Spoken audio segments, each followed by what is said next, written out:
My guest today is Jenell Jones. She's the CEO of Wandering Individuals Network, an RV club that caters to the solo RV traveler. When she was 60, Jenell sold everything she owned, bought a 36-foot RV, and drove off by herself with no plan. She has traveled to Alaska, looped the United States 3 times, and visited 41 of its 62 national parks.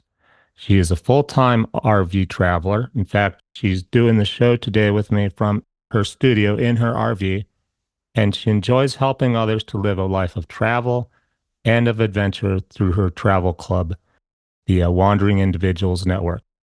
Welcome to my show, Jenell. Hi, Daniel. Thank you so much for having me. I love that introduction because to me, this is like normal life. But when I hear it read back to me, I'm like, my gosh, I want to be that person and travel around.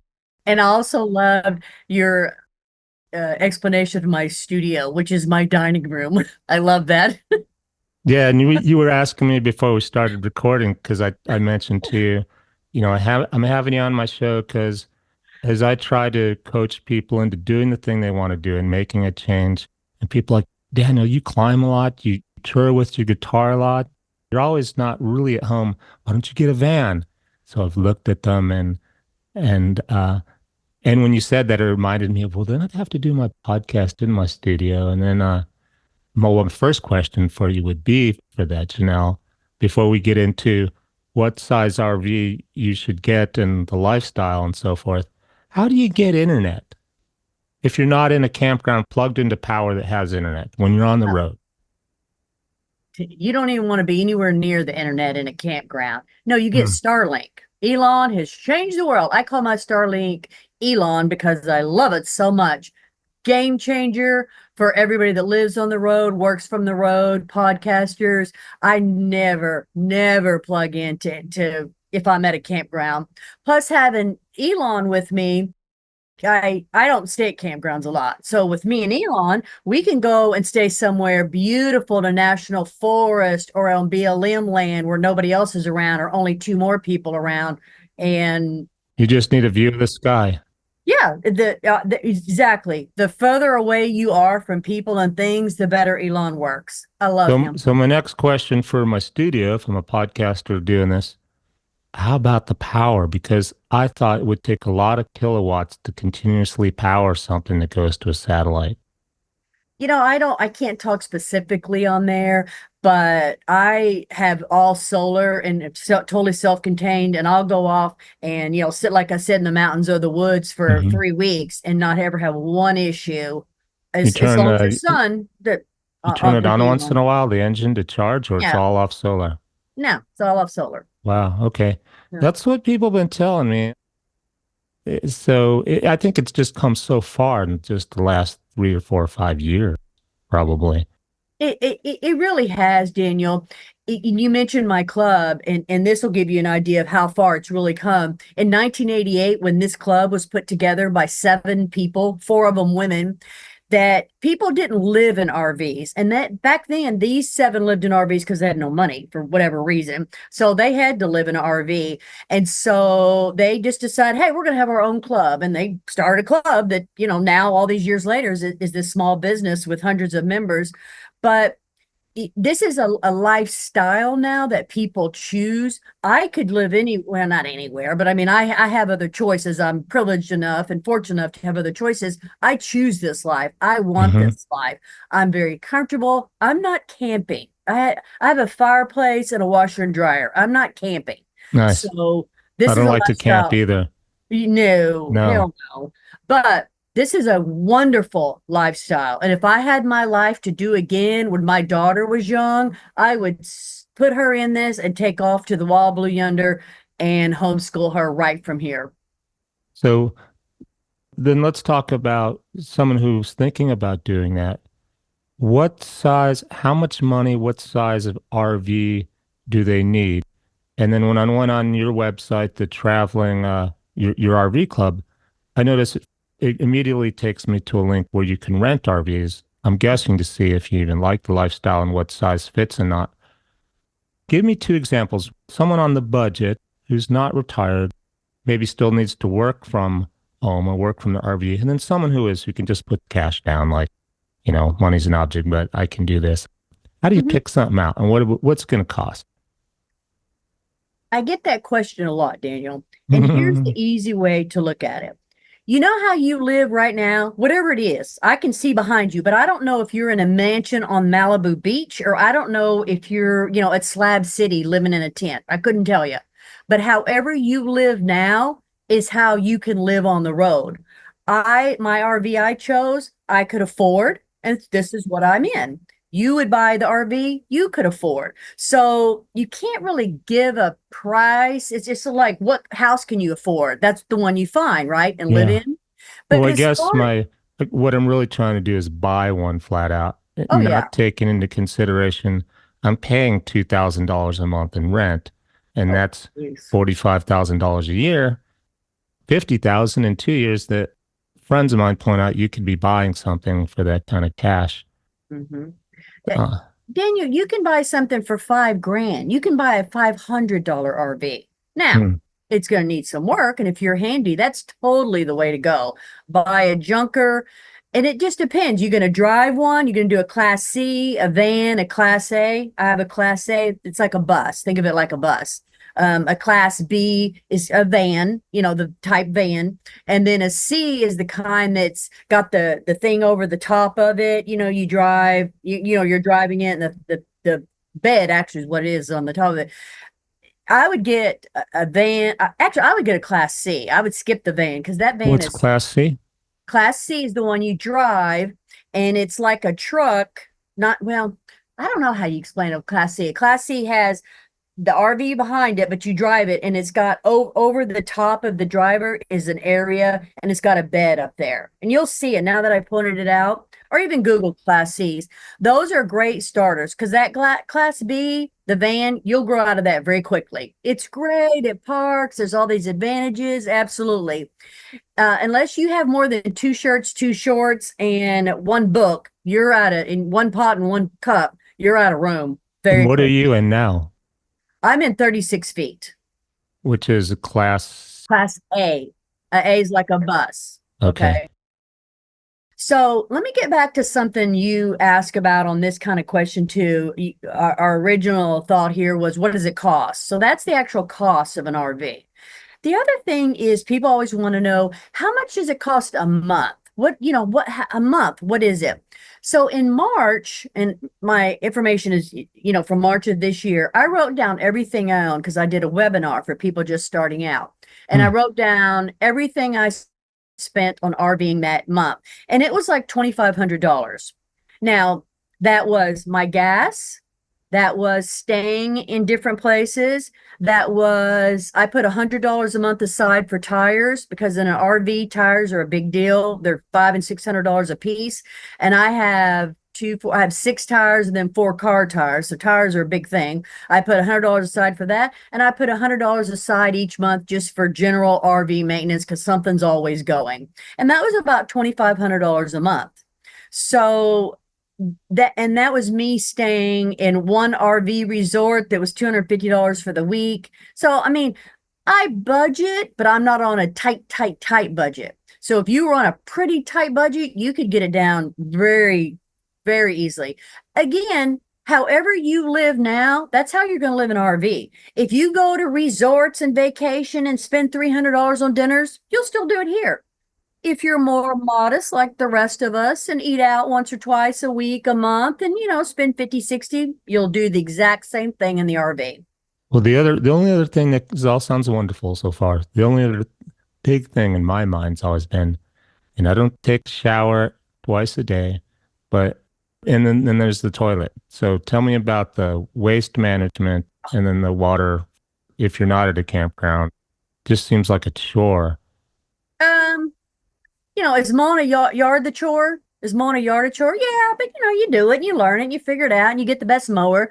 Waste management, water management is no big deal.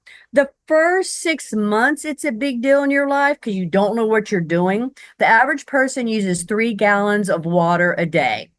And that's from shower and a drink and a coffee and a this and that, 3 gallons, give or take. Okay. Hmm. So once you learn that, And once you learn how long it takes you to shower, you shower just like normal, except you know how you put the stuff on your hair and you do this, you turn the water off. You don't have to, but to maintain water a little bit, Yeah. you just turn that off, lather up, turn it back on, rinse, turn it off, soap up, turn it back on, turn it. That's it. If you do that little bit, that helps. If you are washing dishes, you make a bowl or sink or whatever full of water and then rinse. You don't just sit there and let the water run the whole time. Like we all should be They're not. practical things, which you should really be doing to save water for the environment at home. We should be doing that anyway. So people always key in on that. It's so once you kind of get it, it's nothing. It's and you dump your wastewater. There's dumps everywhere. There's apps to tell you. You can put dump near me and it'll pop up just like that. And then you look and you want to pay $5, you want a free one, you want to pay $20. What do you want? So, when you went on the road, your bio says you sold everything. Did you literally sell everything, or do you still have a storage? Everything. Daniel, everything. There's 5 things. I kept dishes that my aunt gave me, and I said, "Daughter, you're getting them." She's like, "I don't want them." I'm like, "Well, they're in the top of your cabinet right now." I bought a table from Italy that cost me 5 grand. I made my sister put it on her back porch because I'm like, what am I going to do with a table from Italy for 5 grand? I have to keep it. Hmm. I have a rug that I gave my sister. I have a cookbook from my grandmother. Oh, and I have a purse that I paid $1,100 for that I made my granddaughter take. Everything. I You're got not rid of storing them because the reason I asked is for me, for example, okay, if I get a van or an RV, I've got this huge storage. I mean, it's the truth. And wherever I'm at, I'm gonna have to drive 1,000 miles to get anything. That's ridiculous. Plus what it cost. And also, um, how did it feel for you to get rid of all that stuff? Great question. It was so scary. I was so anxious. The day I bought this RV, I was so excited and this and that. And I came home and I was so scared that I literally paced in my living room, Danielle, and I cried. I was just so overwhelmed and scared. And this wasn't a knee-jerk reaction. I mean, I've been given this thought for a lot of years. But I was so scared. I'm not kidding you. I had to take half the Valium to sleep that night because I just was so, what am The I bigger doing the here? bigger the change, the more positive the future, the There more. you go. And remember, I was 60 years old. It wasn't like I was some 25-year-old, a backpack is fine. No, I was 60 years old.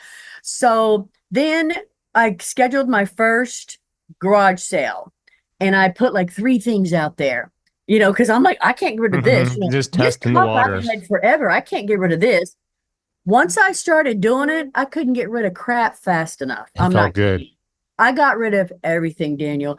And like you in a storage, I guarantee you, if you took like important papers out, and important papers mean your passport and and your birth certificate and your social security card. Everything else, whatever you're storing, I guarantee you don't need. Oh, but that surfboard or that hiking equipment, pare it down to the one you really do. That's it. You don't need a Yeah. storage. So where was the first place you ended up? Because it says you drove away, no plan. Where'd you end No up plan. first? Okay. I did it because I knew this would be a great story. I took an old style paper map, turned it around. It was the United States. Turned it around, shut my eyes, and literally put my finger on the map and opened them.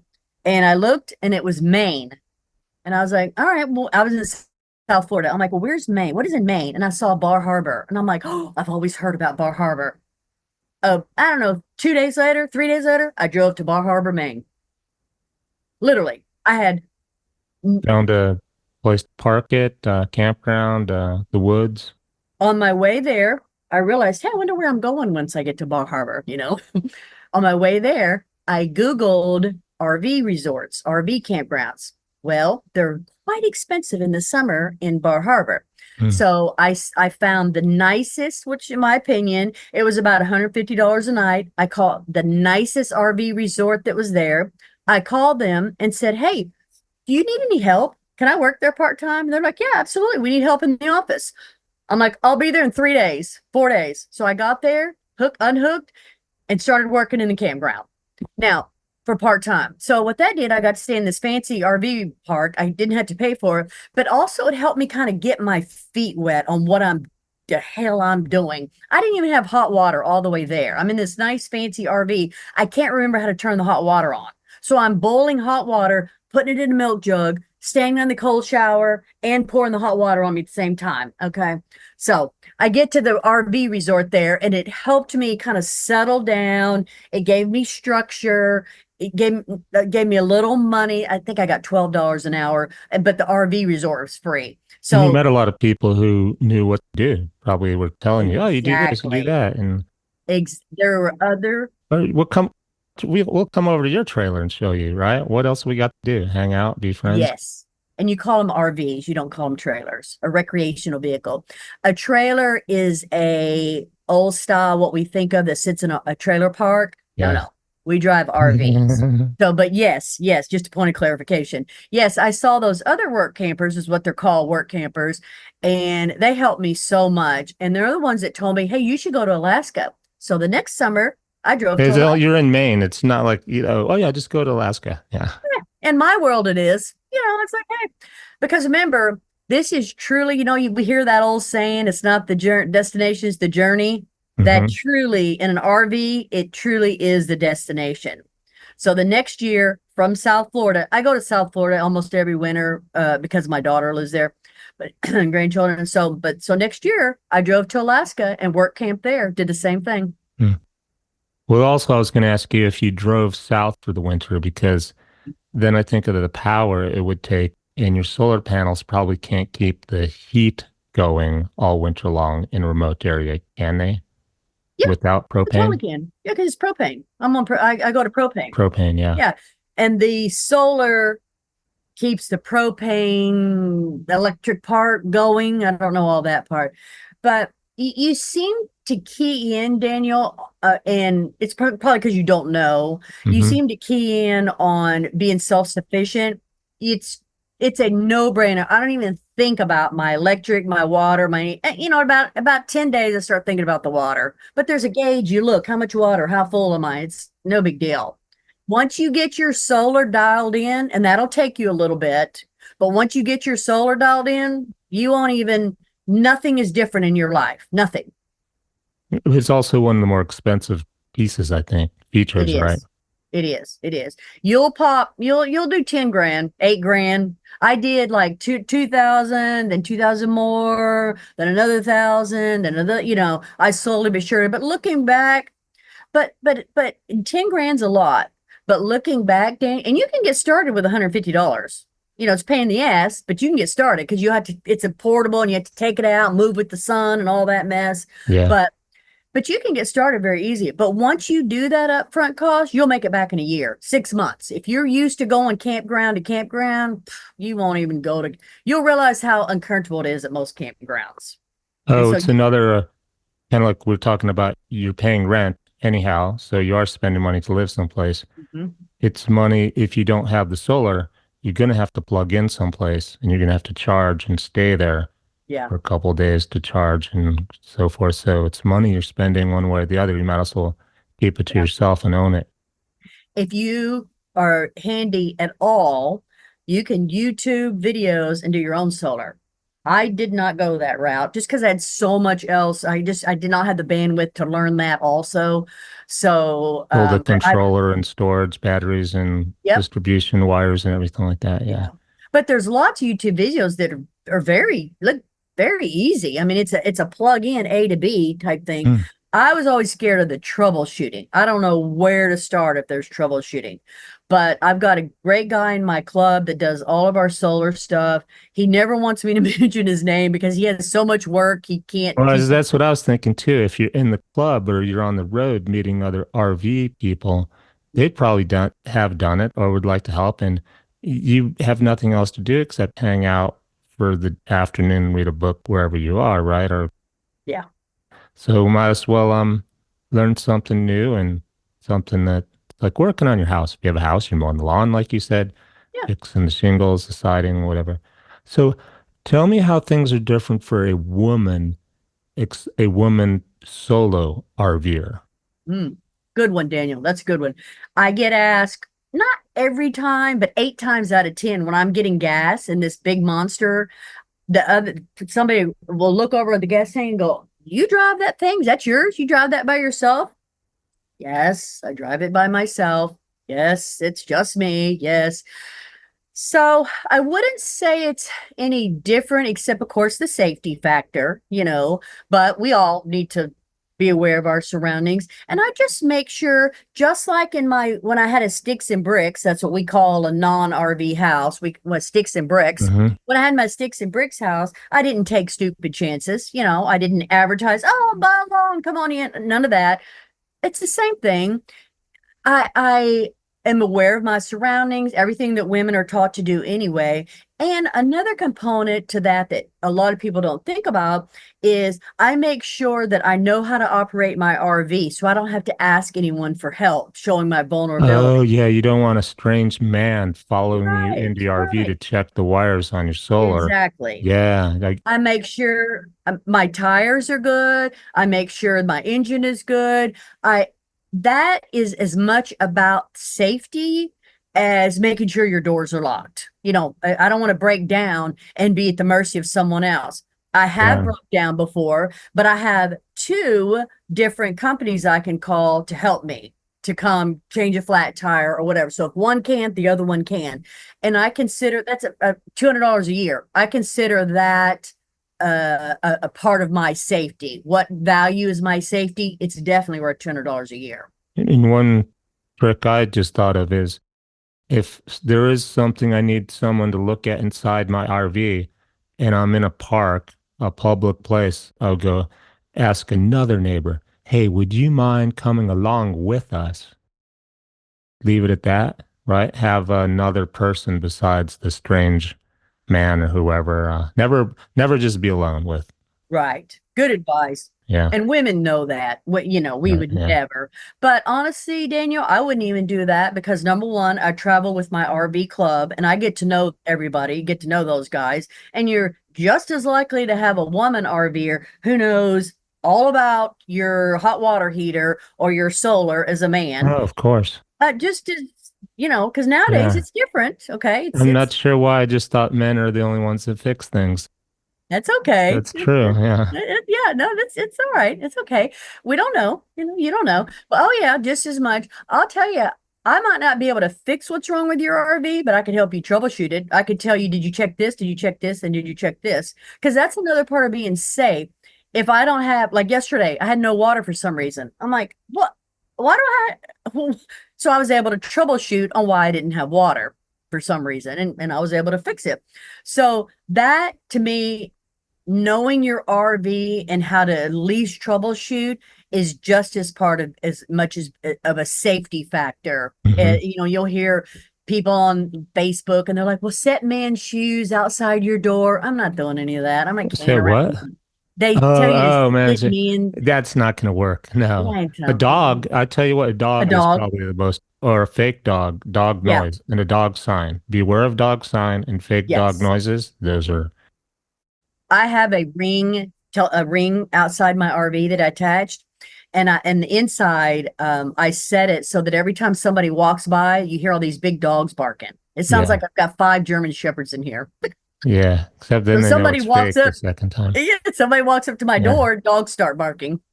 Right. So tell me about the club.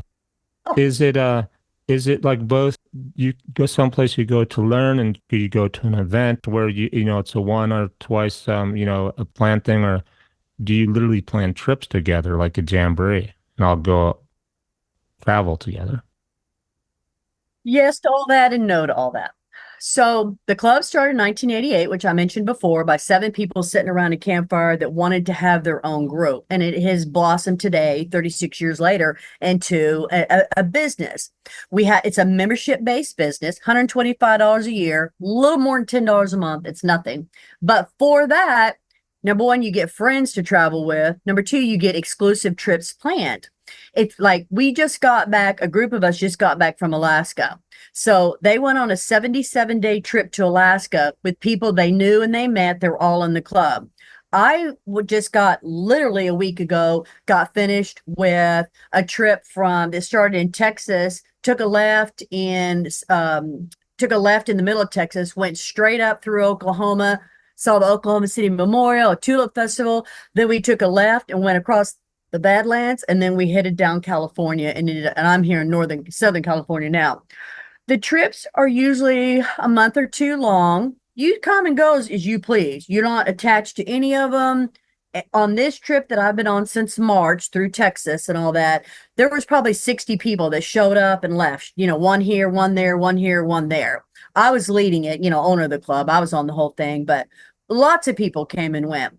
So that's another one of the great benefits is if we're coming through Seattle and you live in Seattle, you can come and hang out with us 2 or 3 months, two or Okay, 3 weeks, or you've already done Seattle 100 times. Skip Seattle and meet us at the next stop. I see. It's like a friends network, Exactly.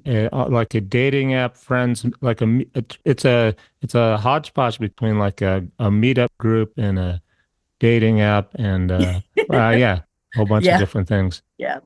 Well, when you RV, one of the things, there's two things when you RV by yourself and everyone else, but from my experience, when you RV by yourself, well, you're by yourself, which is fine. If you live alone, you're fine. You've come to terms with it and enjoy it or not or whatever. But after a while, you want somebody to go to dinner with, somebody to go to a hike with a hike. I love hiking, so somebody to that. And then number one, it's like where to go. The first year you RV, no problem. Everybody knocks off their bucket list. This is the greatest thing. Oh my God. And the second year, you're like, well, now where do I go? Now what? And I've been a year by myself. What? Mhm. So a group helps with the anxiety and the loneliness sometimes associated occasionally with solo travel. And it tells you where to go. We tell you where to go. I mean, have you ever been to Iowa and seen the tulips in the spring? Me neither. So we went this summer. I see. So Mm. what is your favorite place that you've been Oh, to in the RV? that's so hard because Daniel, uh, I mean, I've hiked the Grand Canyon and I stayed at a national BLM area 9 miles from the Grand Canyon, which no RV park is that close. So mine was free. I drank water straight from Crater Lake, the cleanest lake in the entire world. I saw tulips in Iowa. I stood in Bar Harbor, Maine when I took my group back and ate lobster, $10 lobsters in a parking lot with butter running down my hand. The great I, thing about I'm getting the visual images, say drinking water from the crater or staying by the Grand Canyon is most people, even myself being a climber with the Jeep, I'm sleeping in the back of my Jeep and I'm driving home. Mhm. You can just hang out. Like you don't have to It go home. There's no place to go. No. So you talk about the Grand Canyon. All of us that've been to Grand Canyon, you fight for parking, you get out, there's the rail there, you go and you look down there, oh my God, this is amazing. You look that way, you look that way, you walk up to the interpretive center, you walk to the and have a snack in that's the Grand Canyon. Unless Disneyland, Disneyland. in Disneyland. Unless you're in no hurry, you Hmm. have time. Grand Canyon has When the line's shorter, you go back, hang out in your RV, do some yes, work on the internet yeah, with your Starlink, then go, okay, I'm gonna come any back on. now. Nobody the line's shorter, nobody's here. I'm gonna watch the sunset. Plus, the Grand Canyon has 13 miles of bike hike trails that you can only, no cars that are allowed down there. I didn't know that when I went with my RV group, and they're like, oh, yeah, we don't even go to that tourist part over there. We go over here. They know a gate to go or, an area to go in way down from everybody else. And then we rode our bikes around that 13 miles and had a picnic lunch sitting on the edge of the Grand Canyon. I would have never known that without this RV club. Yeah, that's the benefit of going with people who know it. Yes. So tell me a bad story, like an epic one, like maybe it's the campground didn't have what we were expecting when we made the reservation, and I was just starting out and didn't know, or just um but it one that has a good ending. But the Oh, I got tons of them, unfortunately. Now remember, just to set the story, before I bought an RV, I'd never even been in one. My family didn't I'd never rented one. I'd never vacationed in one. My family didn't have one. But I'm the kind of girl that, hey, if you can do it, I can do it. It may take me a minute, but I can do it. And I'm an all-in kind of girl. I'm not selling half my shit. I'm selling all of it. Okay. Hmm. So I get in this RV.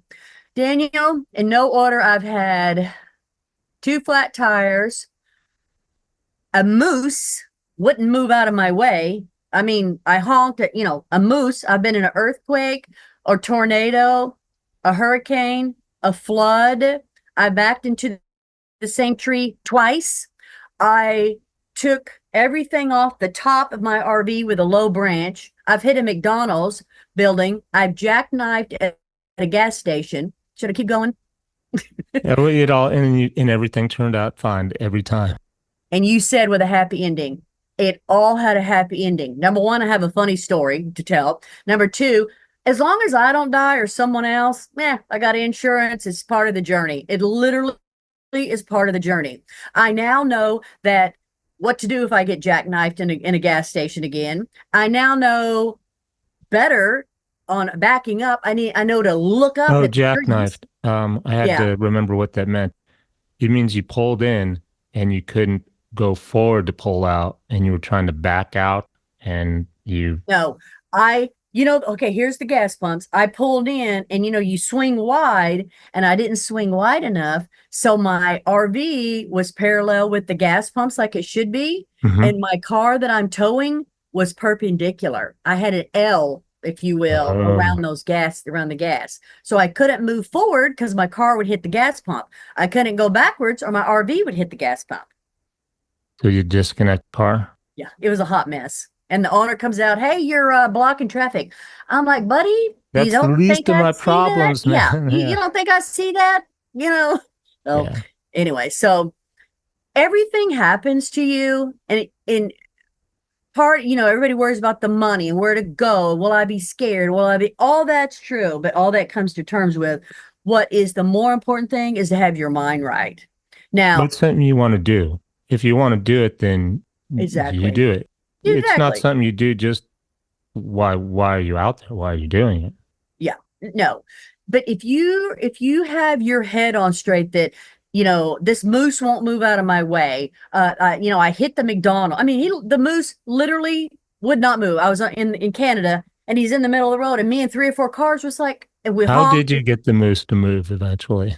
Somebody else around me came up with an air horn, one of those things, standing far back, and kept doing that, and the moose moved. But I bet you we were there 30 minutes. He Moose, would by the not move. way, people, I've been told they're really dangerous. Yeah, Is there's the moose cartoon.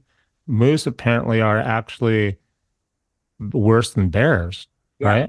Yeah, I wouldn't get out of my RV. They're But man, crazy and they can kill you. Don't get close to them. my RV was 13 feet, and so I probably set up about 8 feet off the ground, 9 feet. He was looking down at me. He was so big, and he was like a normal moose. But what Yeah. all these adventures showed me was that I'm not going to die.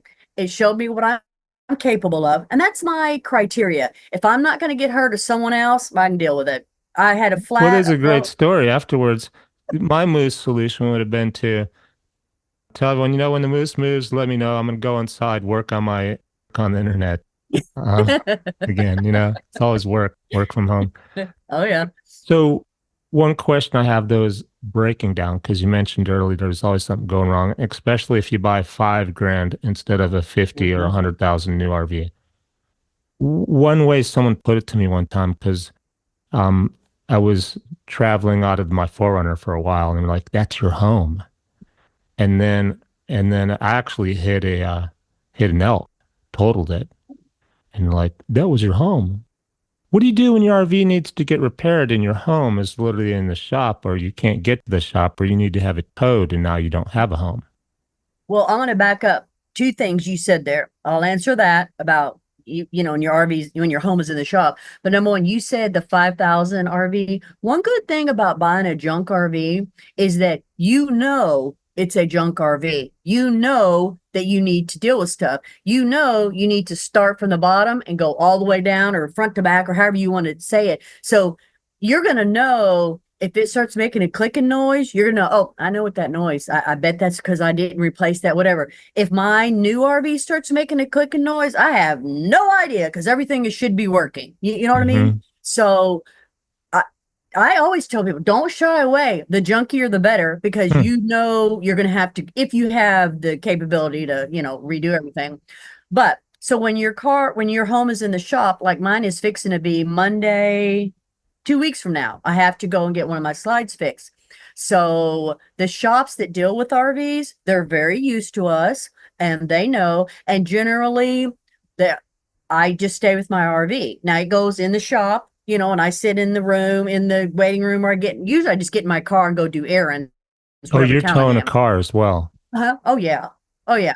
My RV is 36 feet. I'm not driving that to the Oh, grocery store. okay. I mean, I have, but it's a lot easier to have my car up. So I go do errands or whatever. And then with the time I hit the tree twice, they had to keep my RV for a week. So all they did was at night, they just backed it out of their shop. I got in it in my house, slept, did all my stuff. And in the morning when they got there, they pulled it right back in the bay and I went and sat in the lobby or went out and did errands. It's not that big. They're used to this, in other They're words. very used to it. It Yeah. reminds me of when I was on tour as a solo musician, Hmm. and I'm trying to budget to stay in a hotel every night, and then that goes quick. So you're sleeping in your car, and Hmm. you do the gig, and at the end of the night, the venue owner at one venue is like, you can park in back.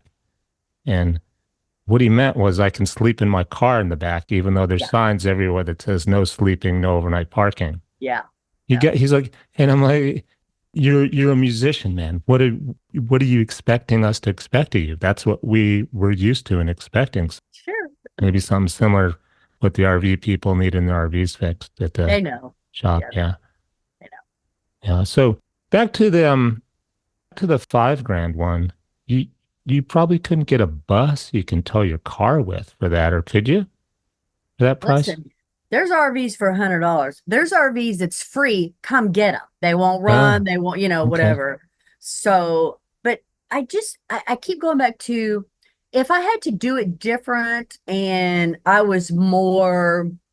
was handy with mechanical stuff, I would definitely get an older RV just because again, you're gonna know it top to bottom.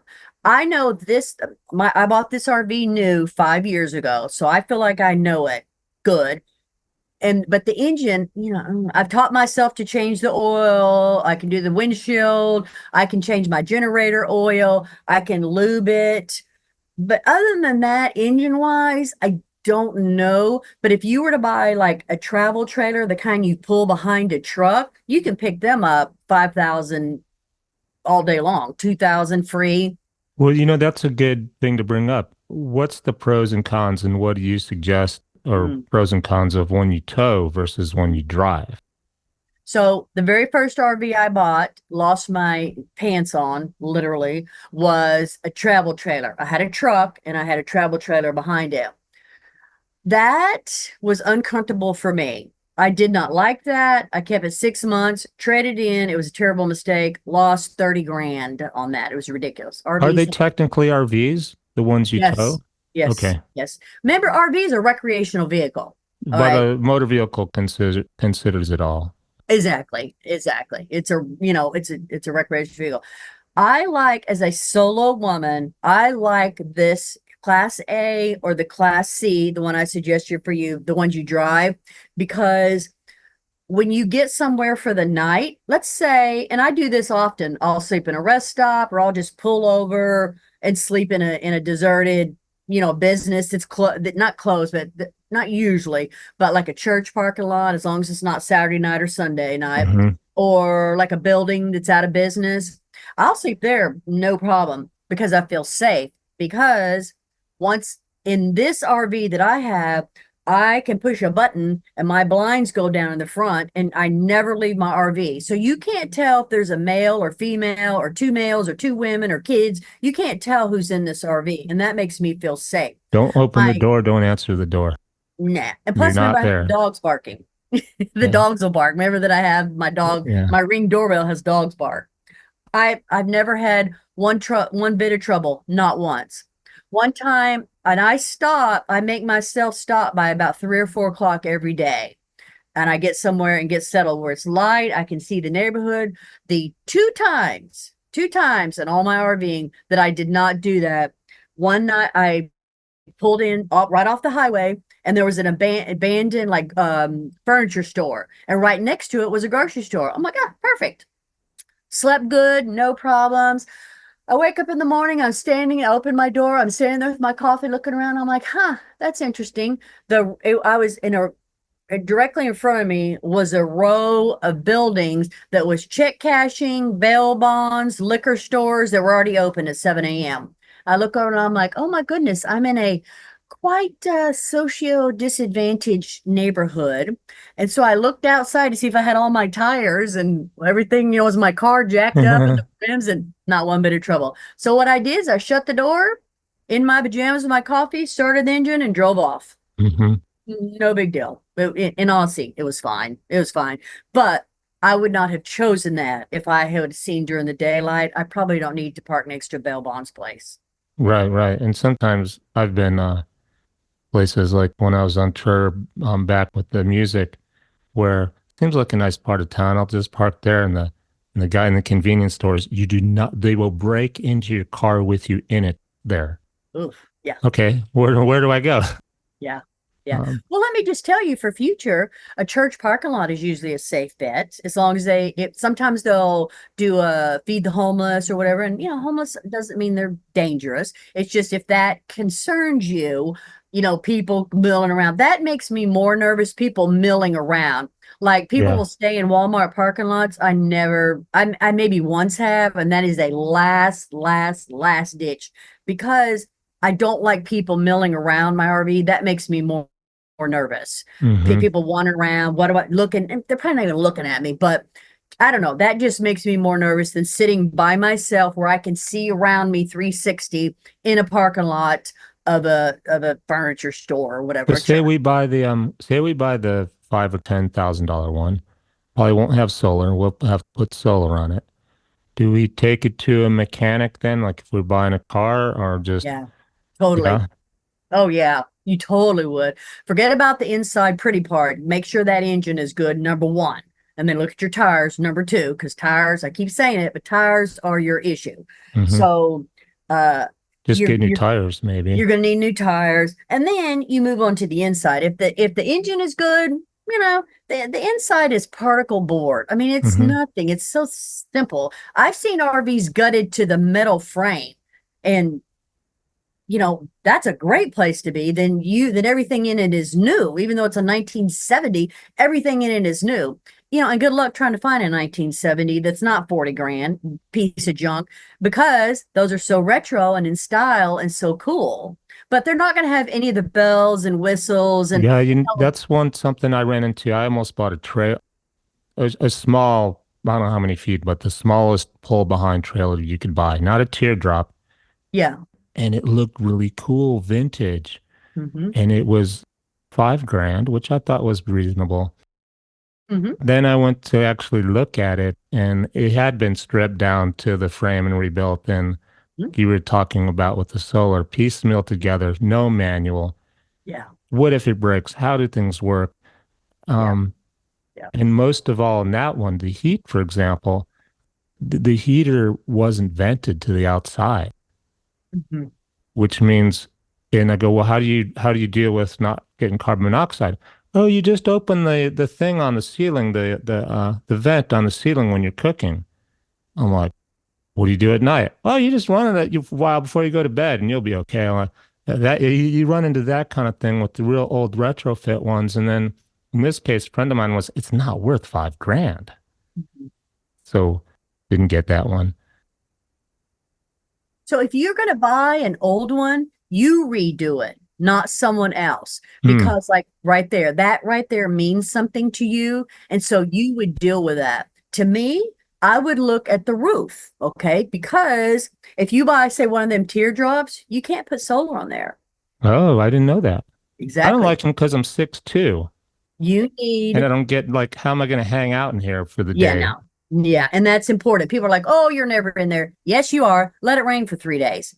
You are. Exactly. Rain and Yes, you just I are. live. How do you live in your house? You don't crawl around your house all day No, long. that's camping. Yeah, No, that's that's camping. camping. Teardrops are for campers. Is it exactly for weekend, whatever. Hmm. And some people are in them a long time. That's fine. That's their deal. I'm not Yeah, camping.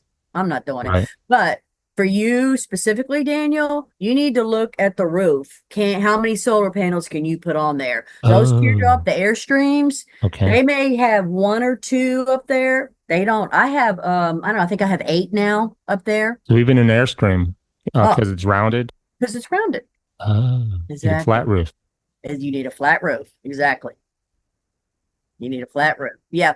I host webinars. I don't have one scheduled right now, but I host webinars and I'll let you know the next time. And it's for people specifically getting into kind of like you, got their toe in it, but not quite sure. And Hmm. it's just Yeah, there are a practical. lot of good resources on your website, and it'll be in the show notes, of course, the Yes. wanderingindividualsnetwork.com, as Yes. well as Instagram and Facebook, because those are Yeah. probably cool. Your Instagram and Facebook, I'll see where you're going. Yes, you sure will. Yeah. Yeah, absolutely. So is there anything I haven't asked you, we haven't talked about that? Well, people usually wanted me to give you one piece of advice if you're thinking about this lifestyle. So here it is. And it's a doozy. Okay. And this is for you, Daniel, really.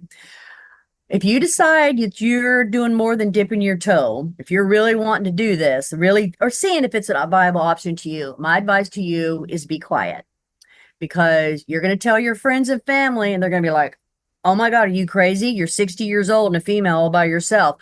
Or Daniel, you need to be working. You need to be, having your life. You can't be, you're not retired.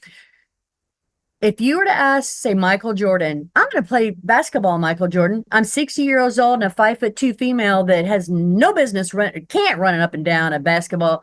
Michael Jordan would be encouraging, wouldn't he? And say, you Hmm. should try it. It's going to be challenging, but you know what? You try it.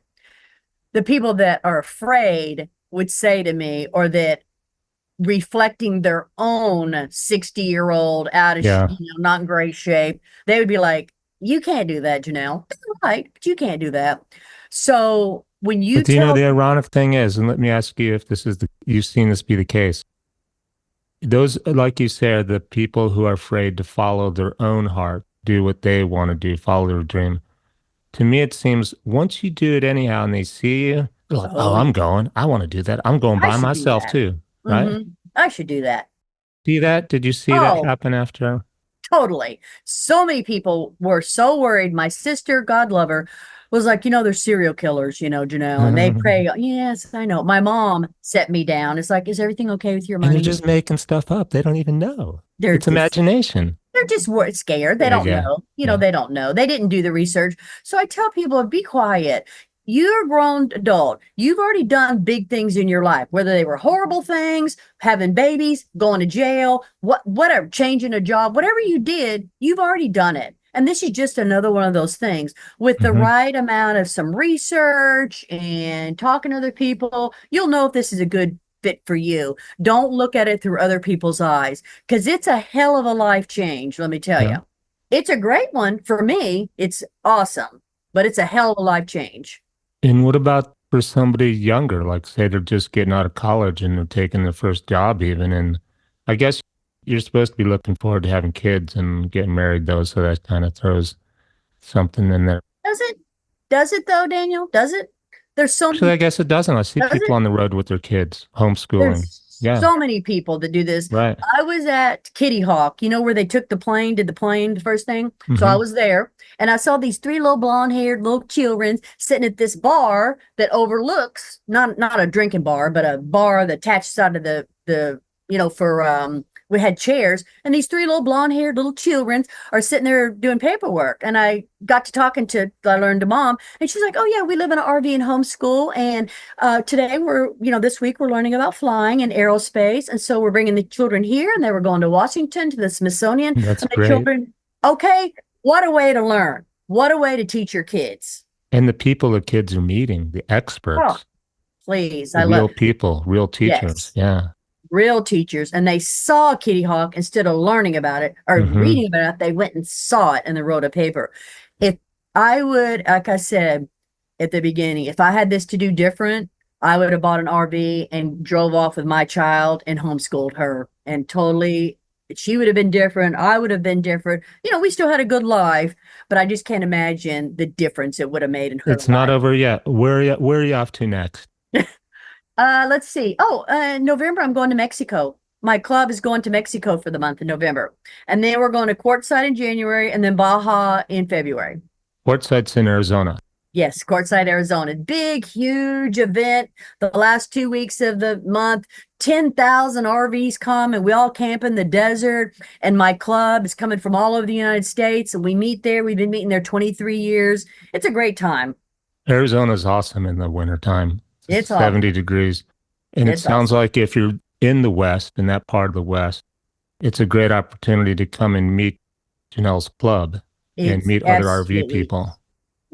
I encourage everyone come camp with us. We ask that you're solo. We're not going to kick you out if you're married, but we ask it's a solo people Oh, traveling together. okay.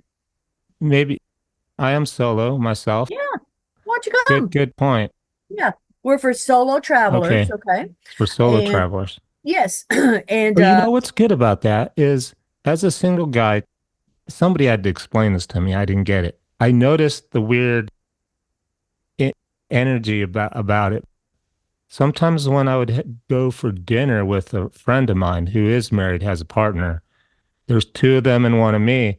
And I'm like, what is weird with the energy here?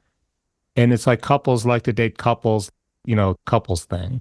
yeah, So what's cool about your club, it seems to me, is you're traveling single. It seems like it'd be nice to meet other single people and not. I mean, it's always nice to exactly. meet families and groups of people, but then you don't Yeah, feel so alone. yeah. And you're not the odd man out. We've all been Odd to the man out. wedding with Yeah. the 8 chairs and your Yeah. chair beside you is empty. No, with us, if you're a couple, it's like, okay, what are we gonna do with this couple? What because And when it you have seems very like you would meet people easier. you do. Everyone's by themselves. We're all on our own. We're all on our own. So it's like they don't Exactly. have anyone else to talk to unless they're talking to somebody Right. else. And we're all the same. We all enjoy this lifestyle. My club is a little bit older. The demographics of my club is like 57 to 75. So Hmm. for the most, and I've got a couple outlier. I have these forest ranger kids that work in the forest for like 3 months Hmm. and they're like 25 and they live in their cars. And then when they come off, they travel with us. I'm like, you're traveling with your grandparents, but they love it and we love it. We feed them. But Nice. so at that age range, where do you meet friends when you are retired, your kids are grown and this and that? Where do you meet friends, especially if you're in an RV traveling a lot? Who do you Or your go to dinner spouse with? dies and you're Or by you don't, yourself, or you don't have a spouse or partner anymore, or you don't have one and you're just, or don't want yeah. one, Hmm. don't want one. So with us, you're not the odd man out. No, a couple is the odd man out here, is the odd person out here. So there'll probably be, I don't know, 150 of us in the desert. So Nice. if you're the odd man out here, come and camp with us in Quartzsite. Sounds fun. Well, thanks for being on my show, Janelle. Yeah, I thank hope you, Daniel. the winter is good for you down in Quartzsite in Mexico and be safe and have a good adventure. Yeah, thank you, Daniel. I appreciate the opportunity to come on and talk with you. Thank you.